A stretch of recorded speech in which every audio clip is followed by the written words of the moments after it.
Hello everyone, very good evening.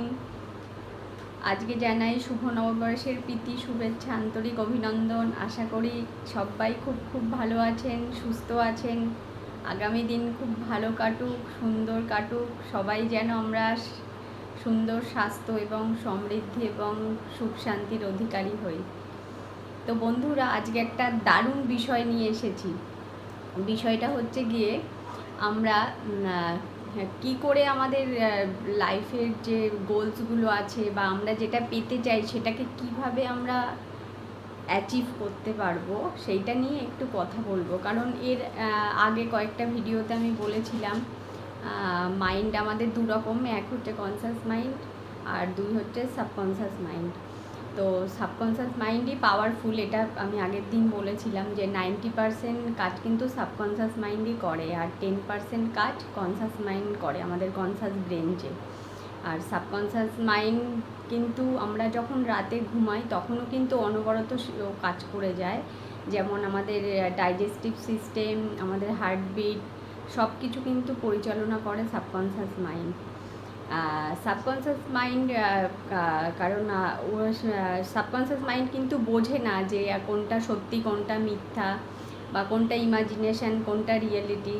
তাই আমরা যে জিনিসটা পেতে চাই সেটা যদি আমরা ইমাজিন করতে পারি সঠিকভাবে, তাহলে কিন্তু সেটা বাস্তবে রূপান্তরিত হয়, বাস্তবে রূপান্তরিত হবে আমরা যদি সঠিক উপায়ে ওটা ইমাজিন করতে পারি।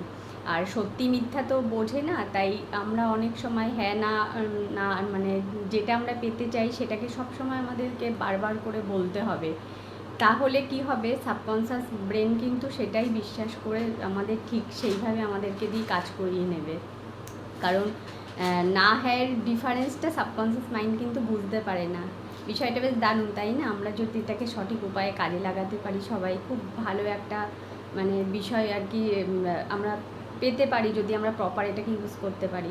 তাই সাবকনসাস ব্রেনকে আমরা কিভাবে আরও স্ট্রং করতে পারবো, যেমন আমাদের সঠিক নিউট্রিশাস খাবার দাবার খেতে হবে, পুষ্টি সমৃদ্ধ vitamin minerals, good fat, fatty fish, ওটার মধ্যে থেকে আমরা গুড ফ্যাট পাই, সেই জন্য আমাদের গুড ফ্যাটটাকেও সঠিক উপায়ে নিতে হবে। তারপর আমাদের প্রপার রেস্ট নিতে হবে এবং আমাদের সবসময় পজিটিভ একটা কি বলবো বুকস পড়ার একটুখানি অভ্যেস করতে হবে। এবং আমরা যেটা শুনি, যেটা দেখি, যেটা বলি সেটাই কিন্তু আমাদের ব্রেন কনসিভ করে।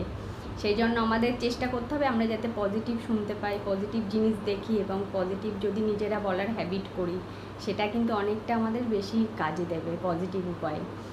আর আমাদের সঠিকভাবে কিন্তু এগুলো যদি আমরা করতে পারি, কারণ আমাদের শরীরটাকে ডেভেলপ করানোর জন্য বা শরীরকে হেলদি করার জন্য আমরা নিউট্রিশন দিই, শরীরে খাবার দাবার খাই সঠিক উপায়ে, কিন্তু ব্রেনকে হেলদি করার জন্য আমরা কি সেটা করি? ব্রেনকে হেলদি করার জন্য এইসব তো করতে হবে, তার সাথে সাথে আমরা যদি একটু মেডিটেশন অভ্যাস করতে পারি, যোগা, একটু এক্সারসাইজ, তাহলে কিন্তু আমাদের ব্রেন সঠিকভাবে পুষ্ট হয়। তাহলে এইভাবে আমরা আমাদের সাবকনসিয়াস মাইন্ডে কিন্তু দারুণ পাওয়ারফুল করে বলতে পারবো। তো বন্ধুরা, থ্যাংক ইউ সো মাচ। আবার আসবো নেক্সট ভিডিওতে। টাটা।